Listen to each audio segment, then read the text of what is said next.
जनतेच्या भावना यामुळे दुखावल्या गेलेल्या आहेत। एक संतापाची लाट महाराष्ट्रातील सर्व लोकांमध्ये आहे आणि म्हणून राष्ट्रवादी काँग्रेस पक्षाची ही भूमिका आहे की राज्याचे लाडके मुख्यमंत्री माननीय एकनाथरावजी शिंदे साहेब असतील, उपमुख्यमंत्री माननीय देवेंद्रजी फडणवीस साहेब असतील, जे राज्याचे गृहमंत्री देखील आहेत, तात्काळ दोषींवर कडक कारवाई केली पाहिजे।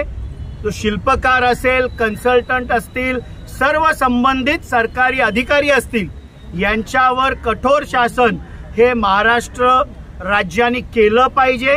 आमची ही विनंती माननीय मुख्यमंत्री आणि उपमुख्यमंत्री साहेबांना आहे आणि त्वरित भव्य असा युगपुरुष छत्रपती शिवाजी महाराजांचा पुतळा पुन्हाच त्या स्थानी उभा राहिला पाहिजे, ही राष्ट्रवादी काँग्रेस पक्षाची आमची प्रमुख मागणी आहे। आज आम्ही मूक निदर्शन करून त्या घटनेचा निषेध इथे राष्ट्रवादी काँग्रेस पक्षाचे आम्ही सर्व कार्यकर्ते करत आहोत।